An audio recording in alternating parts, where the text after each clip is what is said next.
og passa, og við þurfum náttúrulega á sama tíma, þarf skólinn að passa það að við séum að nota þetta til náms, ekki til óstjórnlegrar afþreyingar. Ég er alveg sammála því. Jú, en það er ekki endilega verið að nota iPadin, sko, bara nú taka allir upp iPadin, þú veist, þetta er ekki þannig.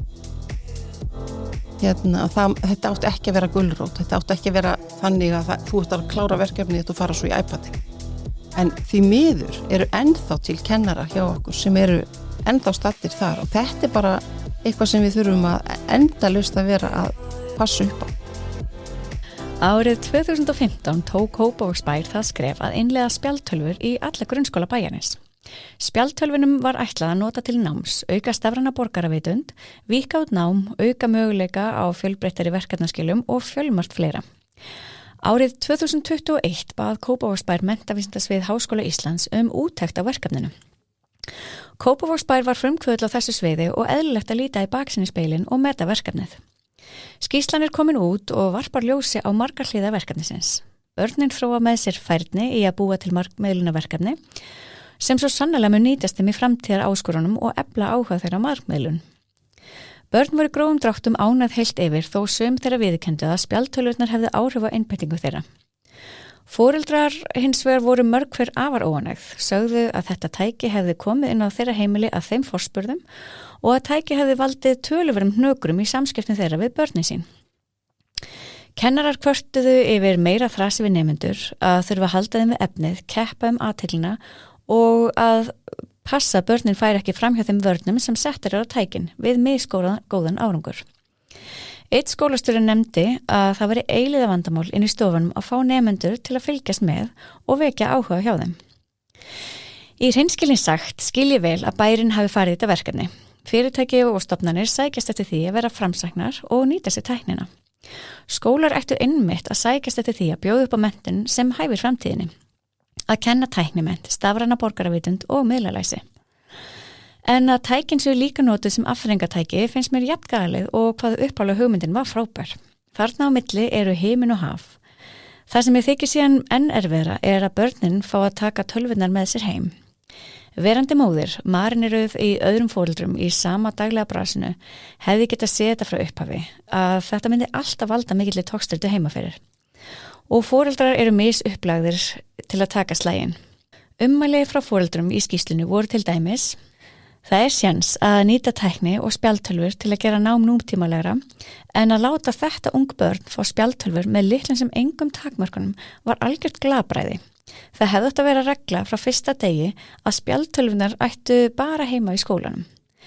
Krakkar letjast í að eiga eðlileg samskipti og ef ég tek það afstöðu að spjaldtölvun sé ekki notað heima, þá gerist það auðveldlega að barnið útilokast frá öðrum félagskap þar sem ekki eru slíka reglur. Annað foreldri sagði: finnst iPadin það versta við skólagöngu barnsins, átti aldrei að leyfa þeim að taka hann með heim. Barnið hafði lítinn aðgang á tölvu áður en hann kom til sögunar. Hann misti þann litla áhuga námi sem hann þó hafði. Að auki hefur sýnt sig að varnirnar voru ekki betri en svo, en að börn geta líka skoða óæskilegt efni á skólatíma, svo sem samfélagsmiðla, Netflix, klám, ofbeldisfulla tölvuleiki, fjárhættuspilasíður og fleira sem þetta eftir í hug. Velkomin í Raunheimakastið. Ég heiti Anna Laufey og ég er tölvunarfræðingur, appforritari, móðir, snjallsímafíkill og margt fleira. Já, og ég er Kristín. Ég er mannfræðingur og starfa í ferðarþjónustunni og móðir, ekki síst. Og hjá okkur situr hún Bergþóra. Bergþóra, getur þú kynnt þig fyrir okkur? Já, ég heiti Bergþóra Þórhallsdóttir og er kennari að mennt og með stjórnunarmenntun líka, bæði í rafrænni stjórnsýslu og opinberri stjórnsýslu og náttúrulega stjórnun menntastofnana, þannig að saman rennur þetta svolítið, en já, engum er ég kennari. Það er svona það sem að ég myndi helst vilja titla mig. Er maður það ekki alltaf bara í hjartanu? Jú, en ég vinn sem verkefnastjóri hjá Menntasviði Kópavogsbæjar í upplýsingatækni. Já. Og hvað er búin að vera það lengi? Síðan 2020, byrjun árs. Og ástæðan okkur við báðum þeim að koma hinga í dag er að því að við höfum svo margt að tala um. Að því að þú meðal annars hefur starfið það innlega spjaldtölvurnar í Kópavogi, í skólana þar. Er það ekki rétt sem er? Jú, sko, ég rauninni kem inn í verkefnið þegar því að ljúka innleiðingunni sem slíkri en síðan tek ég við þessu verkefni að vera verkefnastjóri í upplýsingatækni í skólastarfinu og tek í rauninni við að viðhalda því og já, allt sem því tengist. Og hvað ert þú svona að gera í dag? Nú erum við á kafi í gervigreindinni. Já. Að undirbúa okkur undir og náttúrulega hún komin af stað en nú erum við svolítið að reyna að ná fótfestu, að reyna að ná takti saman og reyna að skoða þetta með og ígrunda hvernig hægt best að gera þetta og hvernig best að nýta hana með nemendum eða ekki, þú veist, hvernig ætlum við að gera þetta. Og við byrjum auðvitað á að fara í gegnum það með kennurónu sjálfum og ætlum að byrja að fullum krafti núna í haust 2026. Þá í einhver svona greiningavinnu? Nei, já, bara vinna með. Þá ætlum við að fara í sem sagt bara í rauninni innleiðingaferli. Við erum núna búin að gera sem sagt hvaða viðmið og ramma við setjum okkur. Já. Og erum að njörfa það niður. Það er allt í yfirlestri núna. Síðan er það þá einhver vegvísir fyrir kennarana að fara eftir. Síðan ætlum við bara að í rauninni að hjálpa kennurum að nýta sér þetta í starfi, byrja þar. Já, það er ekki farið beint í börnin heldur byrjað að kennurum. Nei. Já. Við erum ennþá á áhættugreina hugbúna sem við megum nýta með þeim og að öllum líkindum verður það Google Gemini og tengt tól eins og Notebook, LM og GEMS og allt þetta. Ég glöði að heyra að sé að áhættugreina þetta því ég mjög miklar áhyggjur af gervigreind í námi. Að það sé þá nýtt of mikið í námi. Að sjálfsögðu þurfum að kenna börnum gervigreinda læsi og ákveðin svona öryggisvinkla þegar kemur að gervigreindinni og svona hvað hún gerir og hvernig hún virkar. Ég hef áhyggjur því að sé að fara að vera að nota þetta bara í öllum tímum, bara henda upp gervigreind og koma í staðin fyrir hugsun í rauninni. Það er svona martraðsýni sem ég sem foreldri sé og ég veit til dæmis að það verða að innlega gervigreindina í marga skóla núna í Reykjavík og ég bý í Reykjavík og ég á vinkonur í Reykjavík sem eru í einum af þessum skólum og það sem ég kannski teki eftir mest er að það er svo lítil upplýsingagjöf til foreldra. Já. Við megum alveg læra af því. Við þurfum að, ég held að það sé alveg í Kópavogi líka. Já. Við þurfum svolítið að taka meira tillit til að við séum með upplýsingar til foreldra en við reynum nú að halda út þessum vef upplýsingatækni í skólastarfi eða sem sagt snjallheimar.is köllum við hana því maður kemst inn á réttan stað með því. En þar erum við með efni fyrir foreldra en við erum ekki farin að vinna gervigreindar efni þarinn. Nei. En við erum með ýmislegt sem tengist náttúrulega spjaldtölvunum og því sem við höfum verið að gera. Já, að því að bara sem ósk þá frá svona foreldri í Reykjavík að það væri rosalega gott að áður en að börnin mín færi kannski eitthvað að grúska í gervigreind í tímum án þess að ég einu svona vita af því að það sé eitthvað svona samtal. Já. Að verður eitthvað samtal við foreldra að því að við förum alltaf bara ímynda okkur að versta og þetta er mjög óþægileg tilfinning að finnast maður ekki hafa allt sem er óþekkt, það verður svona þá fer maður að búast við hennu versta sko. Þetta er líka börnin. Já, algjörlega og við eigum að fara varlega. Já. Það er bara þannig. Þú hefur verið að vinna að einsum verkefnum eins og vitundin.is og stafræna borgarvitund. Getur þú sagt okkur aðeins hvað það er? Hvað er stafræn borgarvitund? Stafræn borgarvitund er í rauninni það að læra að verða stafrænt borgari. Þú fræðist sem sagt öryggi og áhættur og allt þetta sem við þurfum að finna jafnvægi í stafrænni notkun og svo framvegis. Við erum að kenna þeim bara umgengnina, viðtæknina og þetta er eitthvað sem við þurfum að gera og eigum að gera samkvæmt aðalnámskrá. Á hvað aldrei er byrjað að kenna? Fyrsta bekk. Ok, og hvernig fer það fram fyrir 6 ára börn? Við leggjum áherslu á samræðu aðferðir og svo er efni sem þetta efni sem við létum þýða vitundin.is. Já. Að við völdum það vegna þess að það var bara það flottasta sem við fundum á þeim tímapunkti og síðan erum við líka náttúrulega að vinna með efni sem Saft hafði gefið út. Saft er þá samtök? Já, það er sem núna er netvís. Skúli. Já, það er skúli. Já. Og ég mæli með að foreldrar einmitt nýti sér netvís. Já. til að hérna fræðast bæði gervigreind og annað vegna þess að þeir eru að einblína á foreldrana og við vinnum svolítið vel saman og við erum svolítið að treysta þeim fyrir þeim hluta af því við getum ekki verið allstaðar en auðvitað eigum við að upplýsa þau hvað við erum að gera í skólunum en bara til þess að hérna, þeir eru komni með verkfærakistu fyrir foreldra sem bara alls konar og við erum mjög fegin því að þeir eru að taka þennan þátt mjög alvarlega og eins heimil og skóli, þeir eru líka að vinna að efni en ég skildi ekki alveg með hérna 6 ára það sem er að vinna, eða yngstu stígin yngstu bekkina í gegnum samræður þá bara hvernig maður hafa sig á netinu en samlega því að vera á netinu eða hvernig þá? Í rauninni að segja þeim bara, þetta er ekki bara þú veist, að fara bara á netið og gera eitthvað þú veist, við erum svolítið að sína þeim að þeir þurfa að sína aðgangt og við erum með umferðarljósa þú veist, stoppa, hugsa og það allt saman eins og netvísi með. En eru þið þá, ég bara svona reyna að sjá þetta fyrir mér, eru þið þá á netinu og spjalli síðan það? Nei, við erum með glærusýningu yfirleitt og þetta eru oft söngvar og svona teiknimyndir. En vita þið hvað? Ég held að mín börn þegar voru 6 ára vissi ekki hvað interneti var, það er mjög stutt samt. Já, ég held að í rauninni áttaði sig á. Nei, það alls ekki og það þarf að lesa náttúrulega í hópin eins og alltaf. Já. Þú veist, þá er farið í það, vitið þið hvað þetta er, vitið þið hvað það er sem verið að gera þegar við förum í svona tæki. Já. En trúið mér, þau eru útskrifið sem YouTube dagskrárgerðarstjórar þegar þau mæti í skóla. Ég held að það sé að breytast með þessi yngstu hópar, að þegar nú tala ég við rosalega marga foreldrahópa og ég er með fræðslu sjálf, annars stafræn velferðfræðsluna. Það er sem betur fyrir að breytast með vakningu. Já, og mikið af foreldrar sem eru með mitt yngri börnin, þessi leikskólabörn í dag og sem eru að skríða nú upp í fyrsta bekk, eru að gera sáttmála það að vera ekki með snjallsíma fyrir börnin og eru ekki að gefa þeim iPad og allt í þeim dúr. Þannig að eins og ég segi fyrir minn strák sem er að fara að byrja í fyrsta bekk núna í haust, hann hefur aldrei farið á YouTube.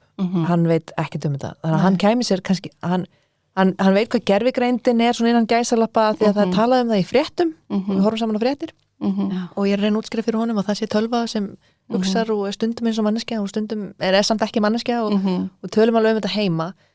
En ég held að við þurfum líka kannski að stíla á þetta pínu að vera ekki meðvirk með notkunni heldur líka eins og netvís er að gera fræða foreldrana og eins og ég er að reyna að gera að þau ætti ekki að vera á YouTube á þessum aldrei. Þetta er svo snúið sko. Í fyrsta bekk erum við aðalega að kenna þeim að umgangast bara, þú veist, hvað er þetta? Hvað tæki er þetta?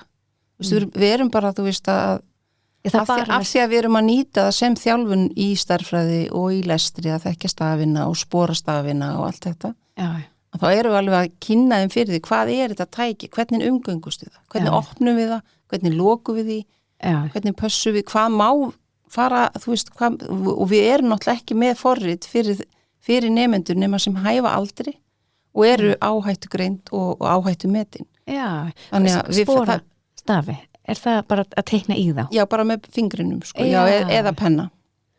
Já, þannig að það er alveg pennar á. Já, hjá sumum, það fer eftir hvað skólinn ákveður. Við erum ekki að skipta okkur að því miðlægt. Nei, ok. Þannig að ef það er verið að vinna með sporunaræfingar í þar, þá er það fingurinn eða penni. Já, að ég hefði haldið að þetta grip að halda á blýjandi að penna væri svo mikilvægt að æfa. Já. En enda sko verðum við að passa okkur að hugsa ekki að þetta komi í staðinn. Nei. Þetta er náttúrulega bara viðbót. Þetta er ekki að koma í staðinn fyrir að skrifa á blað. Þau eru að skrifa á blað og mestmegnis eru þau að skrifa. Já. En tæki kemur bara öðru hvoru inn. Já, einmitt. Og kannski bara í 10 mínútur rétt í loka, þú veist, þetta er bara svona, já. Já, nú kennarar svo ólíkir. Eru þið með einhver svona viðmið, þú veist, hversu marga prósentur fyrir hvern aldur? Já. Og hvað er það sem skrifa? Sko, við erum með þjálfunar, sko, stærsti hlutin á yngsta stiginu er sem sagt að umgangast spjaldtölvuna í rauninni, að hvernig bara berðu þið að. Ég bara halda á henni kveik. Já, allt þetta og bara og bara kenna hvað er hvað. Veist, hvar nálgastu hlutina, hvað er þetta? Og svo náttúrulega þau eru komin svona í 3. bekk, þá erum við farin að kenna þeim á fuglavefinn og vinna með fræðiteksta og svona og alls konar en já, þetta bara kemur svona stig af stigi.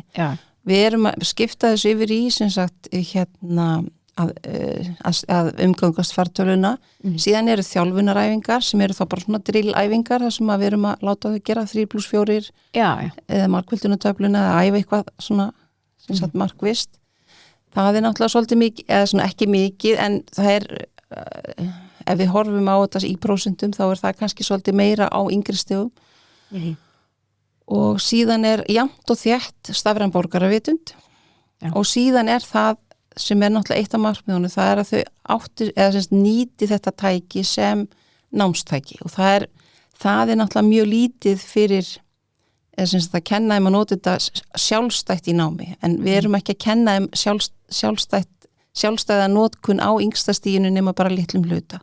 Við erum svolítið að stýra notkunni fram eftir aldri. Já, þannig að þau taka hann ekki heim. Þannig að sá hluti, hann verður alltaf stærri og stærri, svo verður þetta bara svona eitt af tækjónum sem bara eins og blað og blýant. Já. Eftir því sem það verða eldri. Þannig að þau takit ekkert endilega með heim á fyrstu stigunum?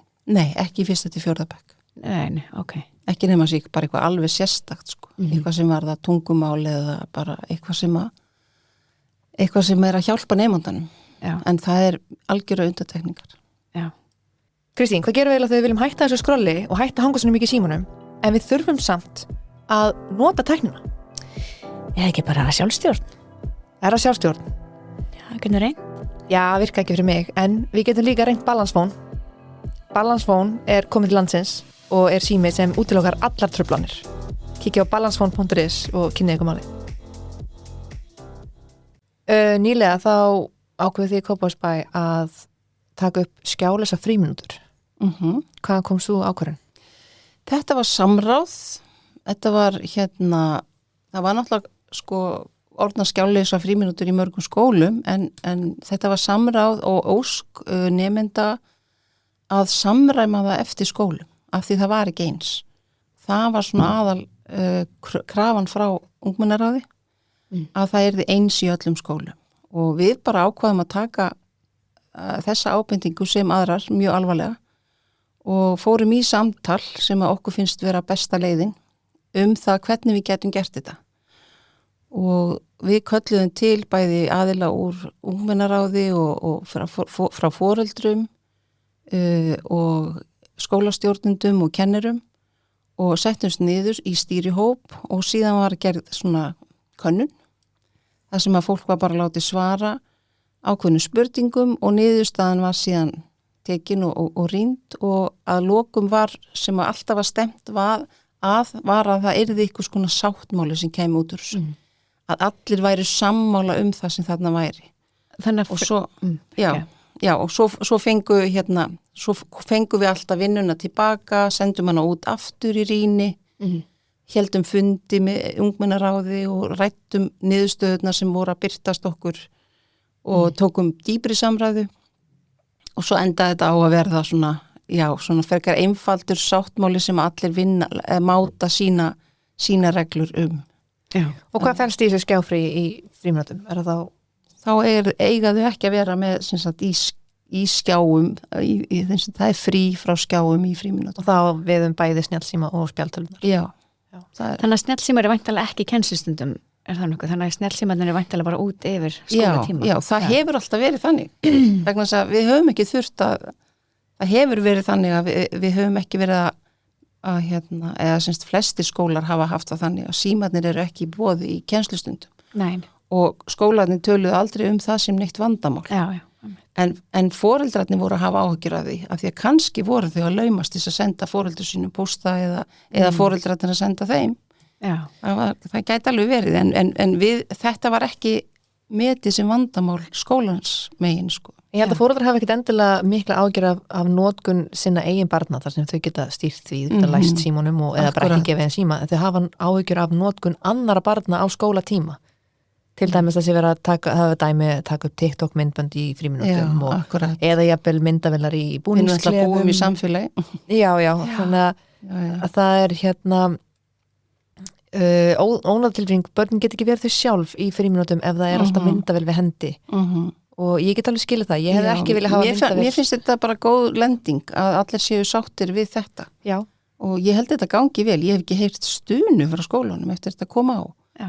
en við skulum, ég vek athygli á því að það var búið að fara fram gríðarleg vinna í mörgum skólum ef ekki öllum á einhvern hátt þó að þetta sé kannski að ganga lengra í einhverjum skólum heldur en var að þá þetta held ég bara að hjálpa og hjálpa okkur öllum aðalega börnunum og bara eins og ég segi þetta bara já. En iPadin ég er ekkert rosalega hrifin af iPadum. Nei. Þú kannski veist að því að ég sérstaklega yngsta stigi mér finnst þið bara eiga heima á yngsta stigi iPadanir, eins og ég segir með strák sem að byrja á yngsta stigi og við hryllir eiginlega við tilhugsunum það að hann sé að bara vera í einhverjum iPadum í skólanum. Já, er það samnýttir iPadar eða iPadir sem er settur upp fyrir hann sjálfan eða veistu það? Nei, við hefum ekki fengið neina almennilega kynning það heldur, foreldrarnir sem mér finnst vera ábót og vant. Ég frétti bara frá skólaheimsókn, hann fór í skólaheimsókn sko úr leikskólanum. Já. Kemur heim og segir mér frá því hvernig hann hafi verið í iPad í skólanum. Já. Og í skólaheimsókninni. Já. Og veit að það eru núna komnir einhverjir iPadar inn í fyrsta og öðrum bekk, en veit samt ekkert meira. Og þarna finnst mér aftur upplýsingagjöf vanta til foreldra. Ég talaði það áður við Kristján Ketil í síðasta þætti. Hlustaður á hann? Já, eftir að hlusta á hann. Já, ég mæli með að hlusta á hann, mjög góð þáttur. Kristján Ketil, já. Kristján Ketil. Kristján Ketil. Hann er dósent hjá HÍ í menntavísinsvið. Og við vorum að tala svolítið mikið áhugahvöt til náms, innri og ytri áhugahvöt og hvernig þessi tæki, þetta er svona mikil ytri áhugahvöt, umbunarverkfæri, dópamínlosandi tölvuleikja nám, sem ég er ekkert rosalega hrifin af því að ég er svo hrædd að það grafi undan þessari fallegu innri áhugahvöt sem strákurinn minn hefur og því hann hefur mjög mikla innri áhugahvöt og hann vil læra og ég tel þess að iPad bara vera óþarfa ég tel að skjánotkunin sé ekki til hins betra fyrir hann bara hvernig hann ber sig að húka yfirum iPad vera ekki að æfa að skrifa með blýjant og ég er bara líka hrædd um það að þessi En ertu vissum að sé ekki að æfa að skrifa með blýjant? Ég meina það er aðal verkfærið. Nei, hann var ekki byrjaður í fyrsta bekk sko. Nei. En ég held að það sé nefnilega miskilningurinn að þetta er bara eitt af verkfærunum. Þetta er ekki aðal verkfærið og það er ekki verið í iPadum allan daginn. Það líða dagar á þess að þau séu eitthvað í skjánum þó að iPadin sé til staðar. En af hverju þarf hann að vera á fyrsta stigi? Og það er jafnvel verið að tala að fara með hann í leikskóla. Við erum til dæmis bara, við höfum til dæmis verið með lestrar upp sem að hafa virkilega verið að hjálpa, sérstaklega börnum sem er að ströggla í lestri. Já. Og sumir hafa náð að keyra sig áfram í lestrinum og náð skilningnum með því að nýta þessi upp. Við höfum séð það og svo líka hef ég séð nemanda sem að bara fékkst ekki til að skrifa á blað bara með blýjanti og þetta var bara verkefni hann réð ekki við hugur og hönd og svo náðu við og ég fekk þá hugmyndapróf og það var reyndar áður en að ég kom í Kópavog sko að færa honum iPad til þess að prófa að vita hvort hann væri tilbúin að spora staf í iPad og hann fékkst til þess að nota fingurinn. Það er alltaf algjör snild. Og það sem að gerðist síðan, hann fylgdi bekknum í stafaeinlögn og gat sporað og þetta var bara dásamlegt að fylgjast með þessu og þegar hann var búin að ná því, þá ítt hann iPadinu til hliðar, tók upp blýjantinn og fór að skrifa. Já. Þetta var svo mikill sigur fyrir þennan nemanda, þannig að stundum er líka iPadin brú fyrir sumanemendur og það má ekki svona, taka þetta yfir alla en þetta er bara eitt af verkfæranum til þess að vinna með nemendum til þess að nám fari fram. En núna fá allir í fyrsta bekk iPad eða ekki í Kópavog sko? Jú, en það er ekki endilega að vera að nota iPadin sko, bara nú taka allir upp iPadin, þetta er ekki þannig. Þetta er hópverkefni, þetta er alls konar svona einstök verkefni sem að er kannski verið að kenna þeim eitthvað svona afmarkað og sumir kennar að treysta sér ekki til þess að gera það strax og eru bara fyrst að þjálfa sjálfan sig og við erum þarna með líka verkefni þar sem þau eru bara að færa til hluti og setja á réttan stað, flokka hluti, holdt, óholdt, þetta er svona þetta basic sko sem að þau kannski eru líka og eru líka að gera skapandi hluti með pappír og blað og liti og alls konar. Þetta er bara svona þessi viðbót og ég vil svolítið geta, alveg eins og ég treysti foreldránum fyrir uppeldinu á börnunum sínum, þá myndi ég vilja að foreldra treysti skólanum til þess að annast þetta uppeldi, að við kennum þeim á að nota þetta á réttan hátt. Já, og passa, og við þurfum náttúrulega á sama tíma, þarf skólinn að passa það að við séum að nota þetta til náms, ekki til óstjórnlegar afþreyingar. Ég er alveg sammála því. Já, ég feina á fústun á þennan punkt, af því þetta er það sem ég hef mestar áhyggjur af. Já. Og mér finnst vera smá svona afneitun í hópi þeirra sem tala fyrir þessum spjaldtölvuvæðingum að þetta sé ekki nýtt til afþreyingar þegar við vitum að þetta er nýtt að miklu leiti til afþreyingar. Stefnan er ekki sem slík. Stefnan er önnur, en málið er að það er náttúrulega, við vitum það og við erum búin að hamra á því allavega frá því ég tók við og þegar innleiðingin var og ég var þá kennari, að þetta átti ekki að vera gulrót, þetta átti ekki að vera þannig að þú ert að klára verkefnið og fara svo í iPadin. En því miður eru ennþá til kennara hjá okkur sem eru ennþá stattir þar og þetta er bara eitthvað sem við þurfum að endalaust að vera að passa upp á.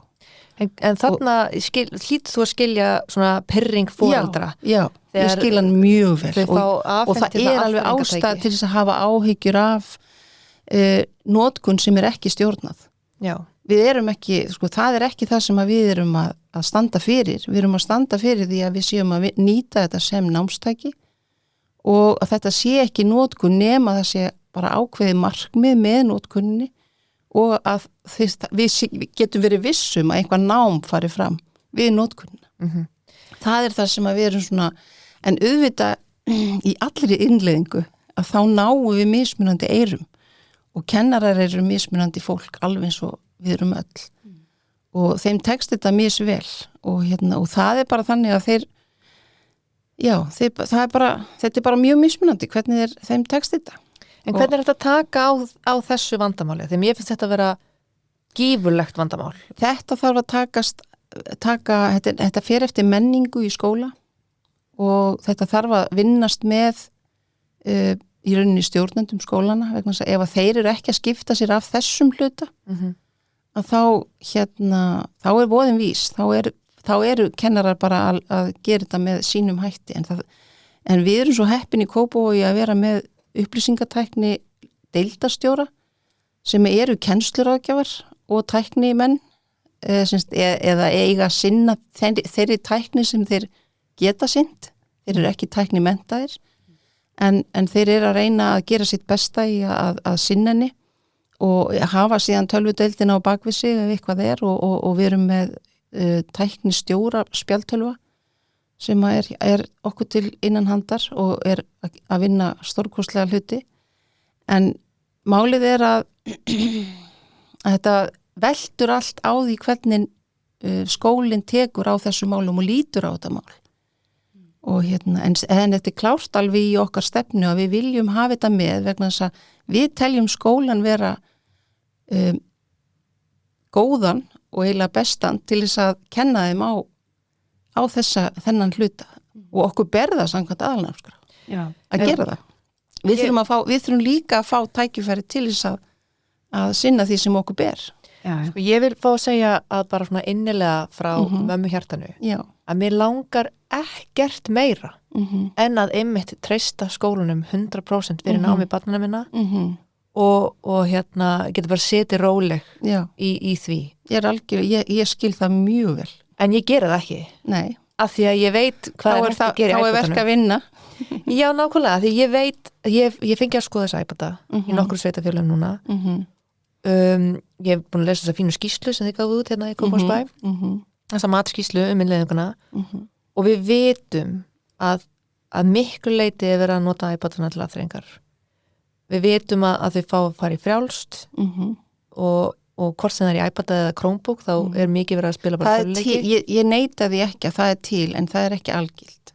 Nei, það er algengt. Já, það er ég get ekki við höfum ekki mælt það. Nei, það mætti mæla það. Já. En það er einhverja klukkustundar við mig, það voru einhverju sko, hvað var ég að segja þann 40% barna sem voru alveg í spjaldtölvun í alltaf 8 klukkutíma á dag. Já, 5-8 og svo 18% í 3-5 klukkustundir. Já. Það er sko held ég eftir að heimi komin. Eftir að heimi komin nefnilega. Já. Og það er ekki endilega bara spjaldtölvan, það er líka síminn. Ég var þetta tölur yfir bara skjá almennt. Já. Bara skjánótkun almennt og sjónvarp og, En hver var ástæðan fyrir að þú kannski varst ekki með upphaflega hérna 2010 en veistu kannski hver ástæðan var að þess var hleypt heim? 2015 Já, veistu, mér finnst svo tvent ólíkt að leiða til skólan sem svona tæki bara til kennslu og svo fá að taka hann heim, mér finnst það svo ólíkt. Það er heilmikil umræðum þetta núna og við erum að taka hana mjög alvarlega. Já, gaman. Ég bara vil að þið viti það. Já, frábært. Við náttúrulega, það er engin ástæð til þess að vera að senda tækin heim ef það á ekki að nota það til náms. Nei. Við erum alveg þar. Já.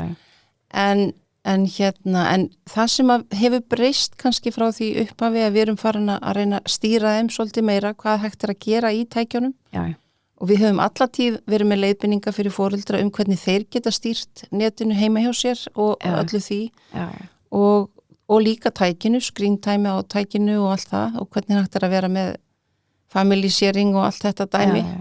Það er rosa flott. Já, það er það, en sko það er ekki hægt að stóla á allir kunni á það, þannig að ég skil alveg þessar alvarlegu, við tökum þetta alvarlega. Þetta eru alvarlegar athugasemdir og við bara erum að skoða það hvað við förum langt í því. Ég er glöð að heyra það, því að hingað til hefur mér fundist umræðan og mín tilfinningu svörum frá bara ykkur og sem hópum að það sé ekki verið að taka þetta alvarlega. Já, ef þú fær svarið hvernig þessu er hátta núna, bara svona blákalt, þá erum við ekki að setja neinn takmörk á 5. til 10. bekk að fara með tækin heim. Þau eru, þau fara í ákveðna fræðslu, það á að vera fræðsla til foreldra áður en tækin fara heim í 5. bekk. Sumir skólar hafa valið að láta þau ekkert fara með tækið heim í 5. bekk. Já. Og það er bara þeirra val. Þá fyrir tækið heim í 7. bekk. En núna erum við bara, þetta er bara eitthvað sem hefur verið að þróast en við viljum heldur ekki taka verkfærið af þeim ef það eru komin verkefni í gang sem sem hjálpa þeim í námi sannarlega að við séum þá að fara að taka tækið af þeim til þess. En á sama tíma verðum við náttúrulega að sjá að spjaldtölan sem við erum að afhenda nemyndunum eru öruggari heldur en símarnir sem þau eru með í vasanum. Þannig að ég myndi af tvennu illu myndi ég velja spjaldtöluna. Ég held að sé kannski þessi nýja bylgja foreldrum núna eins og ég mun ekki gefa börnunum mínum snjalltæki, hvorki iPad eða spjaldtölun snjall síma og þá kemur þessi spurningi mér bara, hver er minn réttur til þess að afþakka þetta? Ég vil ekki fá þetta á heimilið mitt. Ég vil ekki barnið sér í tölvuleikjum í afþreyingu í skólanum. Þá bara afþakkar þú það. Það er bara það sem þú gerir. Get ég afþakkað að barnið fái tæki í skólanum? Ekki kannski innan veggja skólans, af því þú velur að barnið sé í þessum skóla sem er með þessa stefnu, en þú getur afþakkað að fá tækið heim. Það er eitthvað sem við horfum alltaf á og það hefur alltaf verið í boði í okkar skilmálum.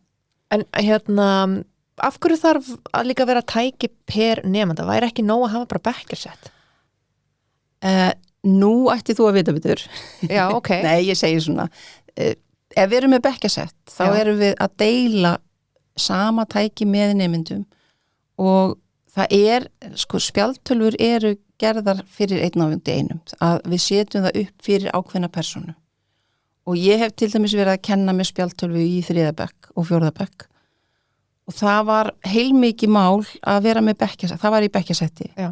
Og það var heilmikið mál alltaf að byrja á að fara í gegnum öll tækin. Það var mikil vinna fyrir mig að hreinsa tækin, passa að sé einhver óviðeigandi myndir inn í tækinu þegar ég afhendu börnum tækin. Og þetta var bara svona auka vinna sem ég skrifaði bara skýrslu til þeirra sem voru í forsvari fyrir verkefninu á sínum tíma. Að við þurfum að passa að í tækinu séu bara það sem barnið á, það sem barnið hefur gert og og vinnan þeirra var að tapast af því það var ekki hægt að deila því á milli. Þetta var alls konar svona vesen sem við lentum í og var bara óþarfa álag í starfi í rauninni bæði fyrir mig og grátur hjá nemendum að því þau týndu verkefninu sín. Það var einhver annar sem var að hlæja verkefninu hans á næsta borði. Herri, þá er ég með aðra svona follow-up spurningu. Þú sagðir ég þyrfti að vita betur, sko. Já. Að iPad? Af hverju iPad fram með til dæmis Chromebook eða fartölu eða notebook eða aðrar græjur? Að þetta eru töluvert dýrari en að önnur tæki, þeir eru ekki á íslensku, það vonandi að breytast, en ég skal svara þessu vegna þess að svara þessu eins og ég get, en þegar að verkefni fór í gang þá var gerð svona físileika könnur, getum við að sagt það þá voru allir möguleika skoðaðir og þá var Apple iPadin, hann var talinn örugastur af þessum tækjum. Hann var með það sem var kallaðist Apple Classroom, það sem við gátum stýrt tækjunum í tímum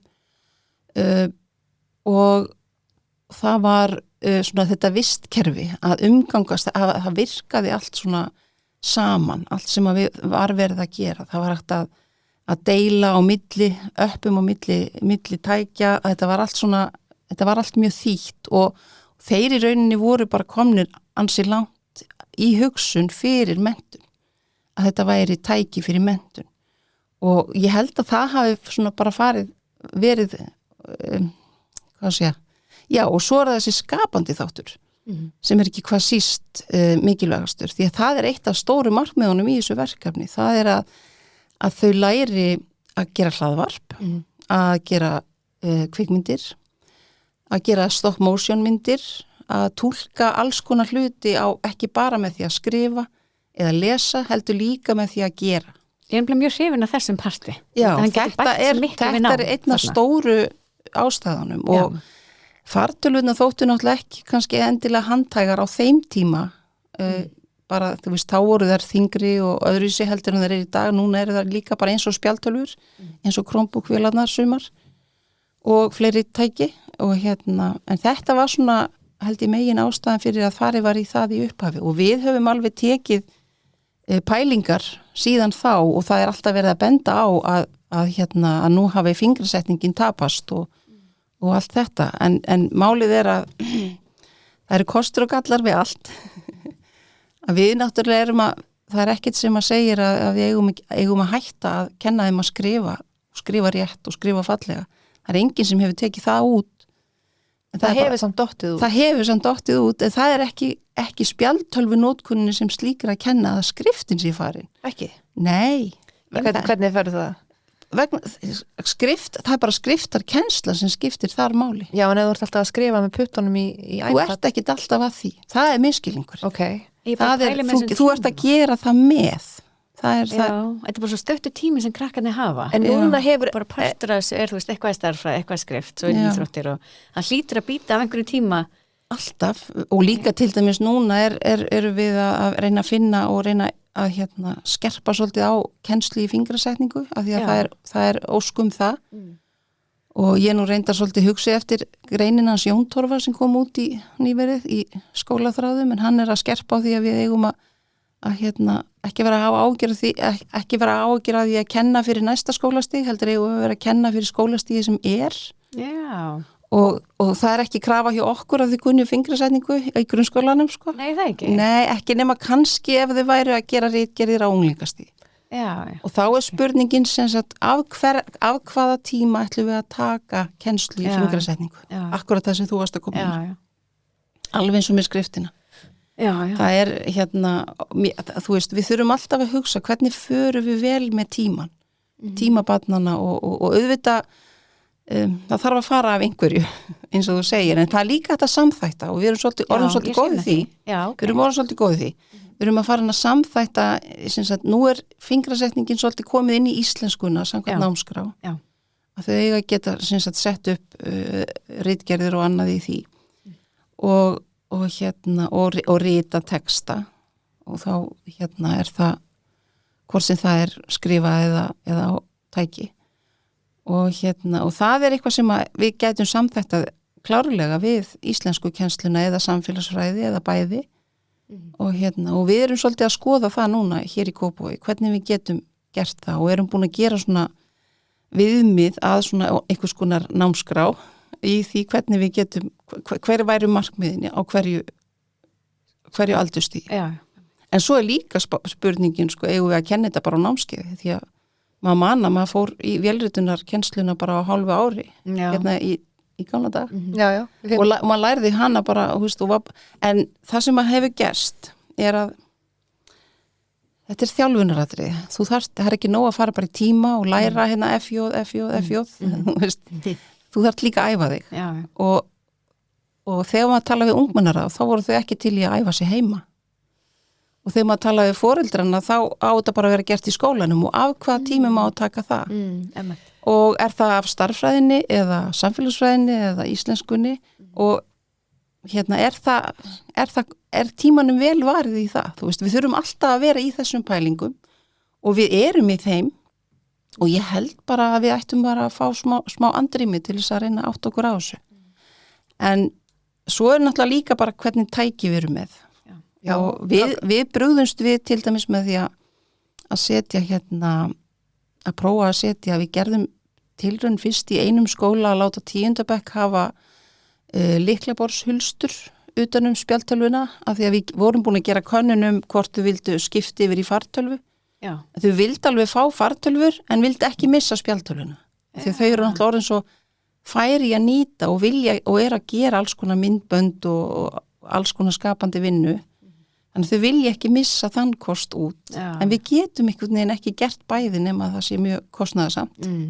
Og ekki viljum við hafa þau með 2 tæki. Á ég segir, með eitt af því sem ég er erfitt með að gera í lífinu er að finna gjafir og sérstaklega handa körlum og strákum og svona úlingsstrengjum. Og ég var í svo miklu vandræðum að ég meiri sér af krufið efni og fór og skrifaði B.ritgerðina mína í mannfræði gjafaskipti. Já, ok. Og krefið þetta bara. Og svo í kjölfarið, einhverjum árum setna, opnaði ég vefverslun með gjafavörum, svona fyktvörum, svona miða fyrir karla, en það geta allir, mér skaman að leika með þetta. Og hvað heitir það?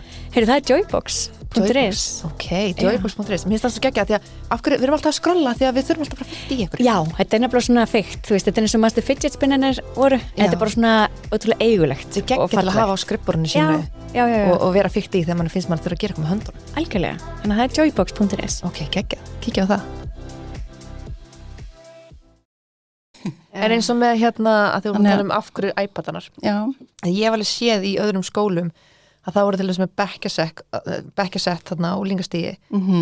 Þar sem þið eru bara með svona færanlegt bekkjarsett og þú lokar það bara inn á þitt svæði og allt er þar inni og þetta eru Chromebook 12.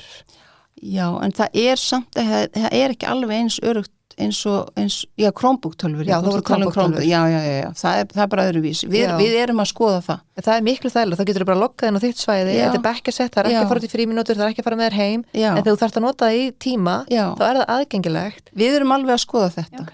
Hvort að það verði bekkjarsett eða hvort að það verði 1 á móti 1 á bara eftir að koma í ljós af því að við þurfum svolítið að vinna þetta í samstarfi við skólana. Og það eru mismunandi skoðanir á þessu. Og ég sé alveg fyrir mér að til dæmis 10. bekkur sé með fartölfur. Ég bara sé það alveg fyrir mér og ég vil allt úlingastíð. En hvað ætlum við þá að gera varðandi kvikmyndunina og hlaðvarpið sem þau voru svo færi að gera og allt þetta? Já, ætlum við að eiga aðra græjur í það kannski? Já, þú veist, ef þú þarft ekki að hafa græju per nemanda, heldur, bara með bekkjarsett. Þá getur þú átt bekkjarsett af iPodum. Já, við erum ekki tilbúin í það. Af sömu ástæðu áður, það er persónuvernd og öryggi. Já, að hafa ekki ómikið svona umstangi kringum kerfi. Tækið er gert fyrir einstaklinga. Það er bara þannig. Það er bara gert, þú setur það upp fyrir einstaklinga. En ekki eins og í Chromebook, þá getur þú loggað inn á þitt svæði. Akkurat, þá ertu bara í skíinu á þínu svæði. Já, það meina þess vegna við ekki hafa sett af iPodunum. Já. En hvað með þá bara Android? Við erum bara búin að reyna það og það er bara bæði öryggisatriði og náttúrulega, þetta snýst svona persónulega gögn. En nú er iPad, þeir eru bæði ógeðslega dýrir og þeir eru ekki á íslensku. Þegar við erum að fá iPadin kringum 50.000 minnum mig. Það er miklu ódýrara heldur en fartölvu. Þú getur fengið 4 til 5 iPada í staðin fyrir fartölu. Ok, nú ætlum ég að tala eins Android spjaldtölfur. Það er það sem ég er að reyna að koma að. Já. Android spjaldtölfur í staðin fyrir iPadana. Af hverju iPadar en ekki Þetta var bara Samsung val á eða sínum eitthvað? tíma og af sömu ástæðu og ég nefndi áðan, það var þetta bara vistkerfi, ég veit ekki hvort að við getum kallað þetta vistkerfi iPadsins, var bara, þótti bara mjög gott og ég get ímyndað mér að önnur fyrirtæki séu komið nálagt því ef ekki orðin bara svipuðum stað, en ég held að séu ekki ennþá orðin betri. Við erum búin að vera að fylgjast vel með og og svo erum við núna að við vorum með í skólanum vorum við með R-server í hverju stofu og það var ekki alveg að gera sig, þannig að núna erum við að setja upp Apple TV í alla skólastofunar til að varpa á einfaldan hátt upp og það er það sem að Apple hefur einhvern veginn fram yfir, það er þetta gerist bara, það er ekkit vesen og það er akkurat sá tími sem kennarinn þarf ekki að eyða í vesen sem er svo dýrmætur. Við erum svo við erum svolítið mikið að reyna að minnka þennan tíma sem fer í svona tæknivesen. Já, eins og skjávarspennir. Já. Og það er það sem að er bara núna, þetta er að gera sig allavega ennþá, þessi Apple TV væðing. Og það var eitt skóli hjá okkur, Salaskóli var búin að vera með Apple TV í mörg ár og við vorum alltaf að horfa til þeirra, fylgjast með og það bara meðan að R-serverinn var að klikka í hinum skólanum þá var þetta bara alltaf að svínuverka. Þannig að ég bara slóðum til og breyttum út þó að það væri aðeins kostnaðarsamara. En já, þegar kemur að þessari fingrasetningu og skriftinni, þegar kemur að miðstíi, jú, það var alltaf að hafa hverja tíma það sem við erum að læra fingrasetningu, en mér finnst það kannski ekki að vera aðalmáli, þetta er kannski að fara að skrifa ykkur ritgerðir. Svona ykkur 10 mínútur á dag eða 20 mínútur á dag eða eitthvað. Já. En það er samt tími sem að kannski kennararnir tími ekki í. En ég er meiri ágjör af handskriftinni, að þú sért að eyða svo miklu tíma í iPadinum, skrifar öll verkefni þar inn, einhvern veginn. Ekki öll verkefni, ekki alhafa. Ok, ekki alhafa. Við erum að nota fjölbreyttar aðferðir og það er það sem er meginstefið í þessu verkefni. Það er að við erum með fjölbreytta kennsluhætti. Við erum að nota þetta bara sem eitt af verkværan, af mörgum. Ertu viss? Já. En ég er algjörlega viss það. Að þið séu ekki að nota þetta í öllum tímum? Nei, langt í frá. Þegar ég heyri aðra hluti. Já, þá skalt bara fara í skóla og fylgjast með. Þið taka mig með þér? Já. Það farið í kynningaferð? Já. Tekum við með mér? Algjörlega, ég til það. Við erum ykkur kynningaferð í Kópavog. Algjörlega, einhver til ég að fá því í heimsókn. Nei, ekki bara. Algjörlega. Við vorum til dæmis kennsluráðgjafnir, við vorum að fara á milli í skólunum og við vorum alveg, er ekki einhverjir að nota iPad-a? Mér langar svo að sjá þegar við erum að nota iPad-ana. Maður þurfti alveg að leita að kennslustofum. Já, gott að heyra. Það er alveg þannig. Þetta er ekki þannig að það sé bara allir á kafi og í skjánum, sko. Allan daginn, eða bara alltaf. Við þurfum alveg og meira segja þegar ég er að koma með hópa í heimsókn og er að fá leyfi til þess að kíkja í skóla. Þá segi ég, viltu tryggja það einhverju sé að gera þetta eða nota iPadin þarna, þú veist, að því við erum með kannski fólk sem er að kynna sér akkurat þá hluti. En mér fannst kannski bara mest sjokkrandi úr skýrslunni, en samt svo gott að heyra það sem þú ert að segja núna, en mér fannst svo sjokkrandi í skýrslunni alveg svona nokkari hluti, það var náttúrulega bara eins og við erum búin að ræða, þau tókuð með heim og það er kannski bara það að endurskoða og að börnin fari fram, eldri börnin fari fram hjá, ég veit ekkert hvað það voru gömul börn, fari fram hjá vörnunum og séu bara á Netflix eða Klámi eða einhverjum svona síðum. Við erum alltaf í harðri vinnu og baráttu gegn því gagvart Kópavóksnetinu, sko. Ég hlóð nú svolítið að því í skýrslunni þegar þið komast alltaf fram hjá öllum lokunum, það væri alveg betra að hafa bara spegil aftast í skólastofunni. Já, ég vorkendi ekki henni svo mikið, kennararnir voru, virtist vera mörg ummælin, virtist vera með sín, það bara ein var alltaf að pöngast í nemynda bara kveikt á Bluetooth, svo ég geti fylgst með, þú veist, á einhverjum svona njósnaskjá og krakkin bara ég með kveikt á Bluetooth og svo bara gafst hún upp og bara, ég ætla að sinna hinum krakkanum, þessi verður bara að fá að gera sitt og þetta er svo sorglegt út af því að kennarar hafa nóg, þetta er örugglega ofsalega slítandi starf og gefandi örugglega líka. En sko þessi nemendur sem að reyna alltaf að fara framhjá, þeir verða alltaf til, það er alveg þannig, en það eru þeir sem er að reyna að vera slungnir og svona, en við erum með síu í dag sem á að vera að taka megnið af þessu og það bara aðför að útideildinni ef að annað sagt að það sé ekki góð síja. Já, þannig að kannski allt klám, allt sem heiti þetta bara allt annað heldur en var hér áður. Já, þannig að skýrslan hefur kannski verið unnin fyrir þessa síðu. Við erum náttúrulega að bregðast við skýrslunni. Við erum náttúrulega búin að bregðast við hellingavatrum í skýrslunni þar sem við sáum að væri lapsusar. Það er bara þannig og sem betur fyrir þá og til þess var skýrslan gerð. Já, akkurat. Af því að við vorum auðvitað viljum við að nemendurnir séu það uppteknir í tímum að þeir get ekki verið að vesenast í einhverju öðru en þeir eiga að vera að gera. En auðvitað er bara dæmi það og verður alltaf að það er einhver sem er að gera það sem hann á ekki verið að gera. En ég finn það ef ég er í vinnunum minn og ég kem að einhverjum þröskuldi og ég ég veit ekki alveg hvað ég gera næst og náttúrulega ná mér þannig, það er alltaf verið að teygja á heilanum. Já.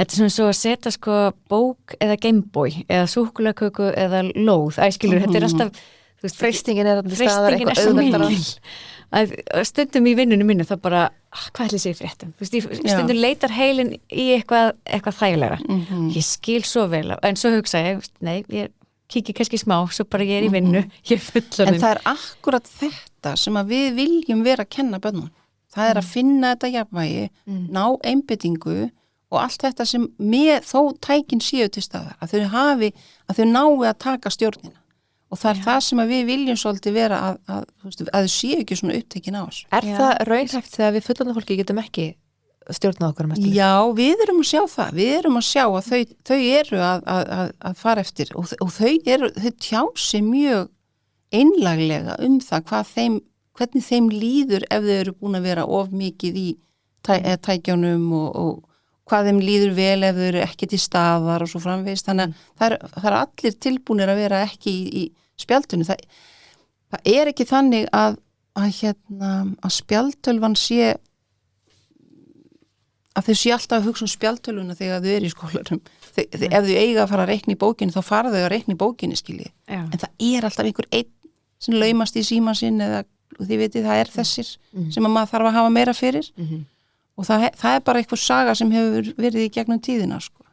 En sem betur fyrir að þá bara, ég vona bara að sáttmáli hjálpa okkur því þá erum við öll í þessu þá er þetta ekki bara kennarinn í lögguleik heldur er þetta, sáttmáli allra og það er þetta að vísi í það þannig að vonandi bara gengur það vel eins að ég heyri ekki annað en að það sé að ganga vel. Já, vonandi. Að allir séu á sömu blaðsíðu með það en ég veit að það verða alltaf 1 og 2 í hverjum árgangi eða bekk sem ekki eru að sem er ekki að fara eftir fyrirmælum eða eins og þið vitið og það er bara eitthvað, það er bara verkefni það er bara, við erum þetta er fjölbreyttir hópar og En þess að líka geta verið sammála hluti því að ég vil vera sammála hluti sko og akkurat þetta samráð og samvinna er það sem við þurfum að stefna alltaf að því. Já, að því við fáum oft svona stimpilna okkur, við séum bara móti tækni, við séum bara rísaðalur og séu prentarinn. Herði, já, það var svo fyndið. Ég vinn mikið með þeim í heimil og skóla. Já. Og var að fara að prenta út einhverja bæklinga eða eitthvað. Hvað ert að eyða prentinu? Já, ég var eitthvað, þurfti að fá aðganga að litaprentara, ég er ekki með litaprentara. Það að vera með pappírslausa skóla, sko, þú veist það. Ef það. Það er svo gott að fá stund í prent allavega, ég var að leita mér að litaprentara. Og ég sendi skilabóðan Sigurjón hjá heimur og skóla, bara, herðu, að þið vorum að fara að halda fyrirlesturinn saman, ert þú með litaprentara? Já, okkur. Ertu á móti litaprentara með það? Já, hann segi, ertu líka móti því? Fyrir ég móti öllu. Mér fannst það svo ótrúlega gott. En já, þegar við erum fáum svolítið, þessu hefur verið hreikt í okkur að við séum á móti tækninni og bara svo það sé sagt, þá erum við það alls ekki. Við viljum bara ótrúlega þekkan ramma. Já, við viljum bara við verðum að kenna tæknimennt, miðlalæsi, stafra borgarvitun allan daginn. Við erum alveg þar, þú veist, ég vil að þið kunna klippa hlaðvörp og taka upp myndbönd og gera alls konar skemmtilega hluti. Akkurat. Og það var svo gaman þegar kópurinn var afhentur núna fyrir nýverið. Það sem mentarað var að veita viðurkenningu fyrir frábær verkefni sem að var verið að gera út í skólanum, það voru 35 verkefni tilnæmt og þau voru svo fjölbreytt. Og þetta voru stafræn verkefni? Nei, það var bara mismunandi. Bara alls konar verkefni. En ég mitt fór í gegnum þetta með stafrænu gleraugunum, hvort það væri ekki verið að örgla að nýta tækni í einhverjum verkefnum. Og jú, það var alveg stór hluti verkefna. Meðal annars bara að það verið að gera jólasjónvarp á einum stað og það var verið að nýta forrit til þess að kenna starffræði. Nemendum sem áttu erfitt með að gera það með öðrum hætti og hún var að kynna var að gera þetta með þeim hætti að þetta hentaði þessum hópi nemenda sem voru með ákveðna greiningu og þetta var alls konar svona skemmtileg verkefni sem að ég bara ég er svo stolt af kennurum í Kópavogi. Já, gaman. Ég bara og 35 verkefni sem eru tilnefnd fannst mér bara algjör stæði sko. Og það er bara geggjað og skemmtilegt að séu svona skemmtileg verkefni unnin með fjölbreytt og það er það sem að við stemdum alltaf að þetta væri fjölbreytt við vorum ekki bara, allir í spjaldtölurnar 1, 2 og 3 og bara allir á stað þetta var ekki þannig, þetta var fjölbreytti kennsluhættir sem við vorum að stefna að og ég er bara að sjá afrakstur af því. En það má bara ekki gleyma þessari grunnfærni. Það sem við höfum áhyggjur af. Það er að lesa, það er að skrifa, það er rökhugsun, það er ekki láta alltaf tæknin að gera allt fyrir okkur. Þess eins og ef forritið er alltaf að lesa fyrir okkur, þá hættu bara að lesa. Ef forritið er alltaf með autokorrektur að skrifa fyrir okkur, þá hættu bara að skrifa. Ef gervigreindin er að hugsa fyrir okkur, þá hættu bara að hugsa. Já, ég kannski líka umhugsa bara það sem ég nefndi á hann, með tíman. Þú veist, ef maður alltaf ekkert meina að býta af einhverju, maður finnur það bara heima og örgli í skólanum líka. En við svo sem rættum það á þann. Já. Þannig að þetta þarf alltaf að vera jafnvægi. Já. Leitust að jafnvæginu. Og það er það sem að við erum með stafrænu borgaravitundinni að reyna að passa upp á. Og við erum að reyna við erum að gefa út foreldraefni í tengslu við vitundina núna bara á næstu dögum. Það er að klára að koma úr þýðingu og eins í sambandi við gervigreindarkennslu. Það er svona bara að vera að kenna þeim í vitundarefninu svona aðalega verið að kenna krökkunum á tæknina og hvernig hún virkar og hvernig maður á svona að haga sér. Það er svona kannski megin stefið ef ég ætti að tala svona á íslensku. En og það á líka við gervigreindina og það er stóra verkefni núna framöndanar. Við erum svona aðeins að fara að gefa í þar af því að við finnum að það er það sem að brennur á mjög mörgum. Já, það er svolítið heitt í dag. Já. Og ég var einmitt að koma af skemmtilegu fyrirlestri frá honum Ragnari Þór Péturssoni sem að hann var að segja hvernig hann er að nýta gervigreindina og hvernig börnin hafa verið að reyna að svindla eða ekki svindla og hann er að reyna að horfa á gervigreindina sem ekkert spes að láta krakkana vita að þetta er ekkert spes hún veit ekki allt þannig hann er svolítið að fara þá leið að láta þau þurfa og hann er farin að breyta því hvernig hann spyr á prófum og svona gaf okkur upplýsingar það og þetta meikaði svo sens fyrir nú er ég fann að tala ensku mér fannst þetta bara að passa alveg við það sem og það, maður þurfum bara svolítið að breyta hvernig við hugsum og þá megum við ekki ennþá tala að leggja fyrir próf eins og í gamla daga með stafrændapróf, þú veist, megum ekki fara að falli þá grefi og ætla að prófa börnin með gamla hættunum en kenna þeim með nýja hættunum við verðum að passa að þetta fari saman. Herði, þá minnið það mig á. Hvernig var í Svíþjóð? Það var geggja. Þú varst algjörlega geggja. Á ráðstefnu að þeir í Svíþjóð er að minnka það snerist nú aldeilis gervigreindina frá Attilu. Ok, en var ekkert þetta það þegar sé að bakka með skjánotgrunna? Nei, alls ekki. Nei. Og það var kannski heldur ekkert umræðan. Það var meira umræðan af því að þú veist að tala að sumir skólar í Svíþjóð er að hætta með skjá í skólunum. Já, og svo einhverjir í Danmörku líka. Já. Þetta eru einstaka skólar og þetta er bara stefna og þá bara velja foreldra sig að þeim skólum ef þeir vilja það. Ekki Svíþjóð, menntamálaráðurinn þar hefur gefið það út að hann sé að bakka. Nei, ekki að ráða yfir skólanum hvort þeir hafa skjátækið ekki. En það er stefna. Ekki að ráða yfir en að það sé vera stefna er náttúrulega það sem að þú ert að leggja línurnar. Já, að einbæði meira að handskrift og pappir og bókum. Ég spurði út í þetta eru bara í einstaka skólum. Við fórum til dæmis í heimsókn í frábæran skóla sem hét Skapaskólan og er bara þarna í útjarði Svíþjóðar, Suður Svíþjóð og þar var verið að taka og það einmitt að tala tæknina eins og þar var skólastjórinn all in, hann var sá sem stjórnaði, hann var tæknistjórinn og hann var bara með þetta og hann var að nota svolítið Apple Classroom og það allt saman, hann var að nota Apple Education sem er eitthvað sem ég hef ekki, við erum í Google Education, Workspace for Education, þannig ég hef ekki verið mikið inn í hinnu og erum svolítið þar en hann notar það eiginlega eingöngu og að stýra í rauninni og ég spurði hann af því að ég fór með þetta í farteskinu spurði hann, ég segi, hvað segið við foreldra sem að vilja ekki að börnin sín komi heim með tölvuna til dæmis og þá sagði hann, þá útskýri ég bara fyrir þeim hvað við erum að nota tölvunar í og hvernig þau eiga að nota þær heima og að þau séu verkstjórarnir heima en við í skólan og þetta var bara eitthvað svona, honum fannst ég bara frekar pirrandi að vera að spyrja svona asnalega spurninga. En hvað, ég meina svo, ok, mér finnst þetta ekki asnalega spurning. Nei, mér finnst þetta ekki heldur. Mér finnst þetta bara mjög valið spurning. En þarna voru allir frá sjötta bekk og upp úr fóru þau með, veitu hvernig var þetta? Í fyrsta til 10. bekk er einn á móti einum,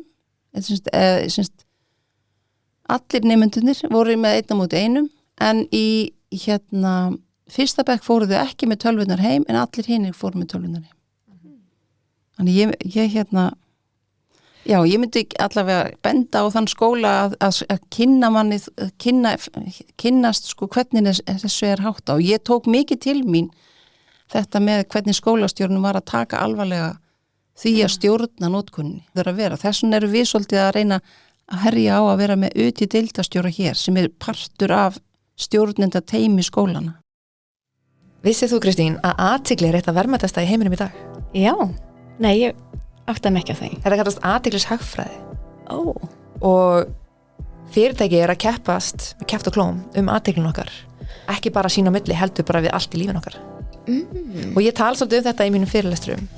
Þannig að ef þið viljið læra meira hvernig tæknin virkar, hvað við erum að gera bak við tjöld á, þá er ég með fyrirlestra fyrir bara alla tegundur og hópum, hvort sem það eru fyrirtæki, foreldrafélög, nemendur, úlingahópar, hver sem er. Ok, og hvað heitir það? Stafrænvelferð.is. Þannig að ef ykkur vantar fræðslu það hvernig tæknin er að stela athyglin okkar og hvernig hún er hönnuð til þess að halda henni, þá getið ég heyrt í mér, stafrænvelferð.is. Ég seti bara alltaf fyrir mig sko þegar börn er að koma með þetta heim þetta er bara svona enn eitt þrætueplið og líka kannski er öðru sér hjá okkur að við erum svo tækjaglöð þjóð að tækin er alveg til heima þó að við séum ekki að skaffa þeim líka sko. En við vorum bara einhvern veginn að vonast til þess að það væri bara nóg að við myndum sjáum þetta og þetta væri bara stýrt af okkur miðlagt en svo eru foreldrar að rétta þeim alls konar tæki líka sko. Þannig að ég veit ekki hvernig við ætlum að einhvern veginn að sporna við þessu en annað en bara hver og einn verður að horfa á sitt heimili og við að horfa á skólana. Sko þetta nefnilega endar eins og rosalega mörg umræðefni og þættir hjá okkur. Það endar því að enda sér sagt á því að foreldrar eru svo uppteknir. Við erum svo og ég bara hef fullan skilning. Það er bara ég er rosalega fein að vera ekki að ala upp grunnskólabarn í dag. Það er bara hellingur að gera en kannski þess þá heldur að reyna að hafa stjórn á því. Já, og ég hef alveg staðið mig sjálfa að ég ætla að skoða einhvern þátt eða tölvuleika, googla eitthvað og svo bara dagurum búinn og ég náði ekki helmingum öllu. Við erum örgla öll þar. Já, einmitt. Ég er alveg þar. Þið veit ekki hvað ég fekk mikið að linkum og einhverju þarna úti sem að ég á eftir að leggjast yfir og ég er enn að reyna að horfa á Utis online sem var fyrir 2 árum sem voru fyrirlestrar á netinu og þið vitið, þetta er bara maður þarf einhvern veginn að taka frá tíma í þetta. Bara nú ætla ég að lesa með tækninni. Já, einmitt. Og ég meina, það er kannski bottom line, þú veist, þetta verkefnið náttúrulega var á góðum vilja og er að gera frábæra hluti eins og bara í sköpun og svoleið og glæða einhvern veginn námi lífi að mörgu leyti. Og það kom sem betur fyrir fram í skýrslunni að mikil ánægja og það var svona aukin áhugi. Þetta getur hjálpa til með það að þeir sem sína námi lítinn áhuga þetta getur allt það en á sama tíma getur það líka eða þú veist, verið of mikið og orðið svona, þú veist, hindrun í að þau vilja ekki gera hlutina á venjulegan hátt. Gæti þetta verið kannski bara sérúðræði? Mætti þetta vera frekar? Kannski... Þannig byrjaði það og þá sáum við að þetta gat nýst öllum.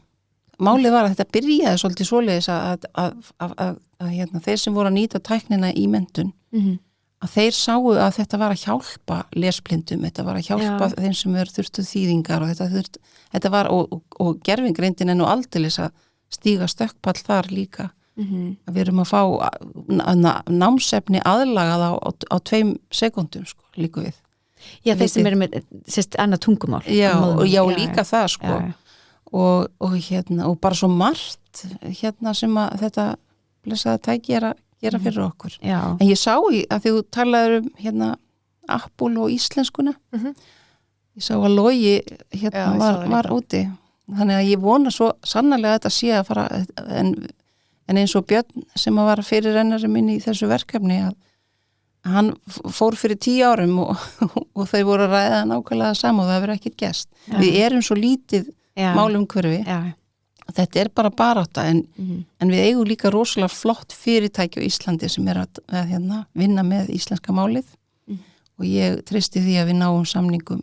Hvaða fyrirtæki? Þau fyrirtæki, bara Miðeind og þessi fyrirtæki sem eru að vinna með íslenska málið og tæknina. Ég er að vona svo sannarlega að þau eigi eftir að gera góða hluti með þessum fyrirtækjum.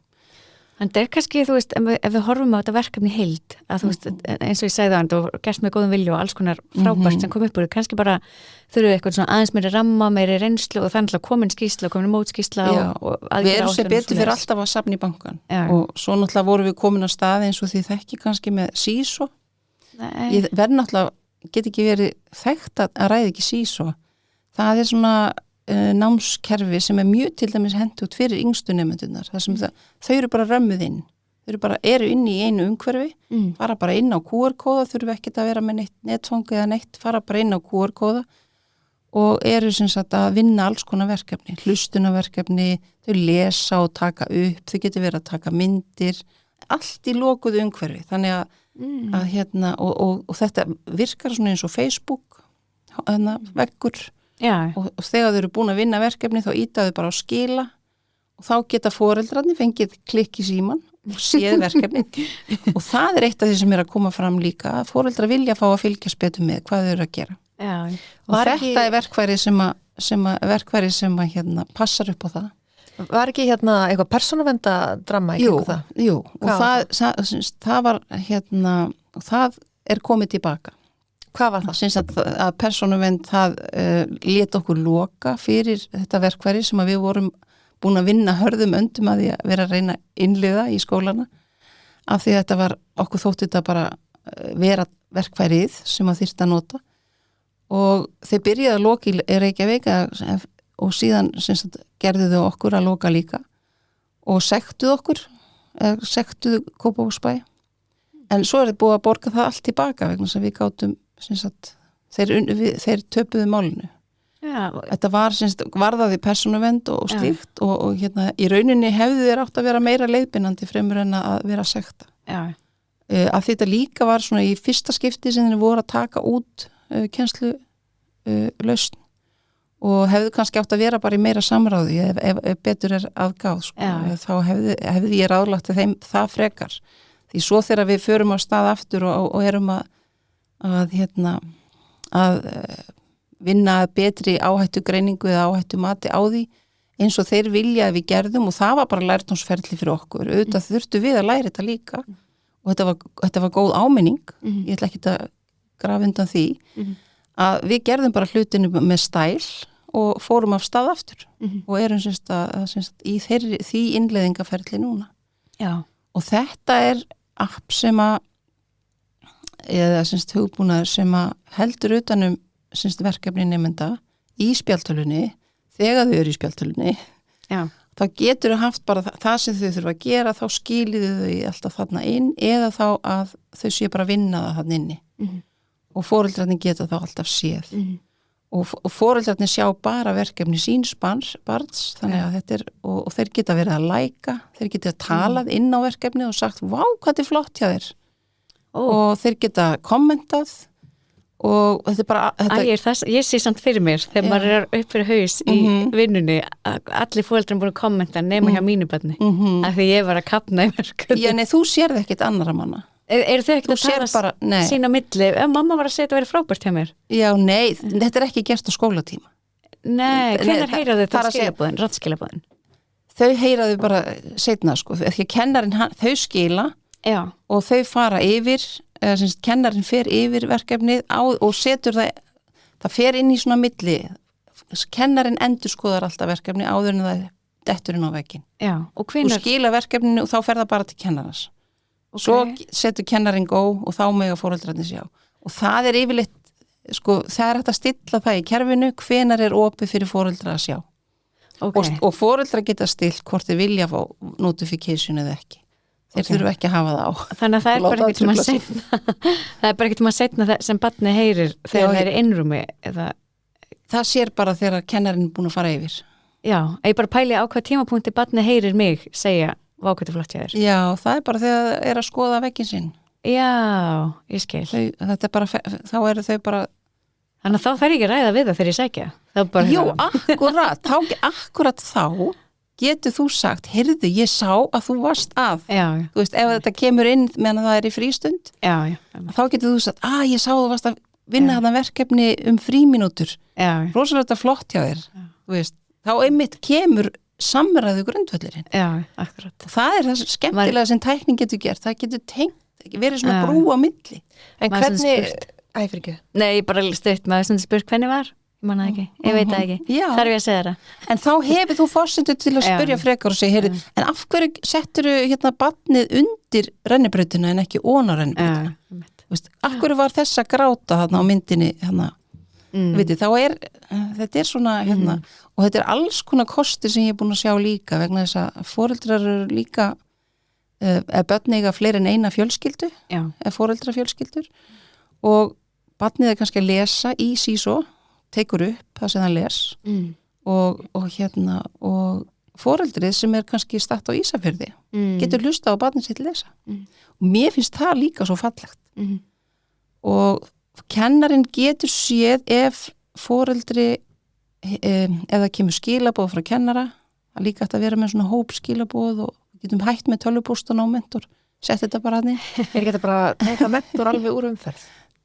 Það hafa margir rætt það ég ætla ekki að ég segi bara no comment en einhver stað þurfum við að skrá árangur og allt þetta meðan við ætlum að gera það En mér langaði svo að tala um eitt því að þetta er á listanum mínum spurningun til þín og Já, við erum að mæta á kóraengu Fyrirgeð Slúta eftir smá Seinna spurningin, þá er það tengt þessu bara persónuverndargögn Já Því að nú voru þau að herja á okkur persónuvernd með SÍSO og við læriðum alveg rosalega mikið af því En við hljótum að fylgja ykkur persónuverndarlögum, GDPR öllu þessu góða stöfi Hvernig, getur við sem foreldrar treyst því að það sé ekki verið að selja gögnin eða dreifa þeim við höfum, það er mjög algengt í Bandaríkjunum það er mjög mikið verið að selja og dreifa gögnum börnin og notkunna þeirra bara til þriðja aðila og þau gera það reyndar bara Við erum með ákveði ferli sem við förum í gegnum og við flokkum við flokkum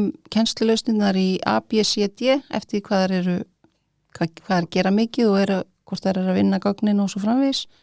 Við erum að hafna fullt af gögnum eða fullt af kennslulausnum sem að kennarar er að biðja og við segjum bara nei því miður, það fer ekki í gegn hjá okkur og við erum bara búin að vera með ráðgjafa í þessu frá því frá því bara við fórum að áhættu meta og stýra notkunni og þetta fer allt í gegnum ákveði ferli og þið getið alveg treyst því að persónuverndar-fulltrúi Kópavogsbæjar að ef það er eitthvað vafi þá er hann alltaf spurður og þetta er bara heljarinn að vinna og mitt starf hefur farið rosalega mikið í þessa vinnu og kannski annað sem hefði verið brýnt að vinna hefði verið betur ég hefði alveg viljað sjá tíma mínu varið öðruvísi en við þurftum að fara í gegnum þetta. Það skiptir svo miklu máli. Já, og núna eru við talandi gervigreind nú erum við að nýta gervigreindina til að hjálpa okkur að síja við erum búin að mata hana af öllum þeim upplýsingum sem við viljum passa okkur á og setjum hérna, hún vinnur úr gögnunum og hjálpar okkur að síja svona, og vinna forvinnuna og síðan fer ráðgjafinn og ég og persónuverndar yfir það, ég fer yfir kennslufræðilega hlutan og svo það lögin hjá persónuverndar og sérfræðingurinn með í þessum málum hann fer í gegnum þetta með okkur og reynir að annarkvort að samfara okkur að nota það ekki eða samfara okkur að nota það sé allt í lagi að nota það og við flokkum bara þessi upp á mismunandi hátt en svo þurfum við að vera með leiðbeiningar og við erum að fara í þá vinnu núna að ég hefði viljað gera það bara með höfuðborgarsvæðinu og ég vil MMS bara þeir myndu í rauninni vera með miðlæga þjónustu. Hvað er eftir MMS?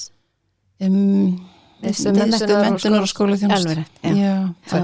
Þeir eiga náttúrulega að sjá hérna landinu fyrir námsgögnum og kennslulausnir eru námsgögn og mér finnst að þeir eiga að koma að þessari vinnu og þó ekki vera nema bara til að vera partur af vinnunni, ekki endilega að taka yfir en vera í sambandi og við erum náttúrulega búin að hér á höfuðborgarsvæðinu, við erum búin að vera að vinna þessa vinnu fyrir allt landið á okkar kostnað þannig að hérna, samband íslenska sveitafélaga hefur hýst vef sem ég veit ekki hvort þið vitið af hann er inn á stafræn sveitafélag og áhættu mat kennslu hugbúnaðar þið getið fundið hann þar og þar en við erum sem sagt núna eftir að við tókum gervigreindin í notkun erum við að endurhugsa þetta og erum að reyna að hafa þetta svona reglífa vef fyrir allt landið helst bara sem fyrst þannig að þetta sé bara það sé ekki allir að grautast í þessu sama það er alltaf mikið hérna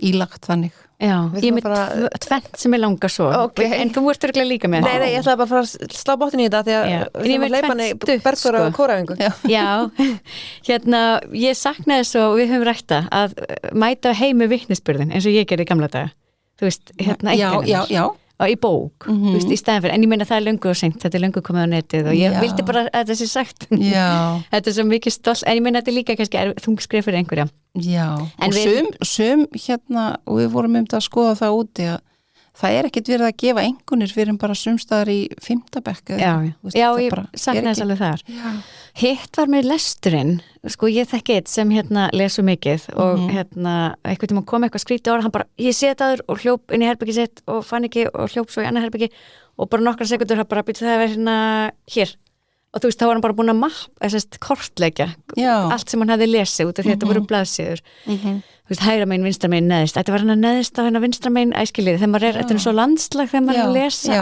þetta var þarna og hérna en svo, þú veist, á spjaldtölu þá er þetta í rauninni bara maður segir maður skrolla þegar maður er að fletta blaðsíður. Það er líka þetta að fletta í rafbókum. Ég bara hafi þetta í höndunum, bara fyrir 6 ára bara ég las 3 blaðsíður, eða ekki, þú veist ég sakna þessa hvað sér þið fyrir þér annarkort núna í framtíðinni bara svona hlutfall, prósent þú veist, kannski bara 6 ára börn eða 10 ára börn það að lesa, eða stefnan að lesa mest í spjaldtölunum? Ég held að það er ekkert sem tekur yfir bókina það bókin verði alltaf og við þurfum bara að gefa í þar sko það er alveg þannig það er þannig og sko þetta er nefnilega þessi miskilningur að við erum ekki að fara að láta spjaldtöluna vera að taka yfir allt við þurfum að passa það við þurfum að passa þetta jafnvægi og það er það sem að við erum einhvern veginn að reyna að kenna nemendum að gera að við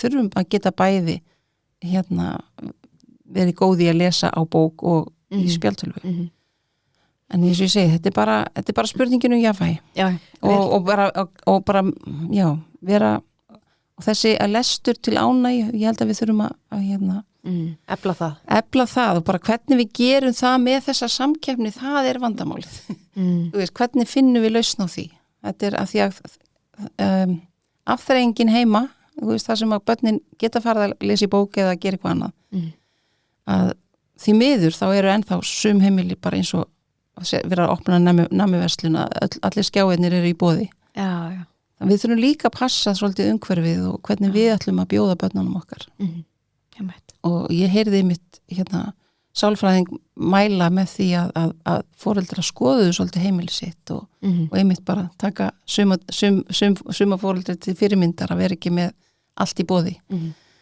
á hvenær sem sko. Þetta sé ykkur reglur og ykkur rammi og við þurfum bara að hjálpa stað og við viljum eiga samtali við foreldra. Ef að við getum eitthvað hjálpa, þá viljum við eiga samtali. Af því að við erum að reyna að stýra þessu í skólanum og við viljum okkur sér treyst fyrir því. En við viljum líka eiga samtal við foreldra og heyra áhyggjur þeirra og hjálpa þeim. Við þetta bara yndislega loka orð. Já, algjörlega. Bara segjum þetta gott í dag. Takk hérlega fyrir að koma, Bergþóra. Það var virkilega gott að tala við og hlakka til að fá þið bara aftur eitthvað tímann. Já, ég har aldrei að vita. Ég ekki að fara að kóra einhver. Þú maður hleypa þar af stað svo við getum fara að syngja. En takk fyrir að hlusta og við heyrumst í næsta þætti.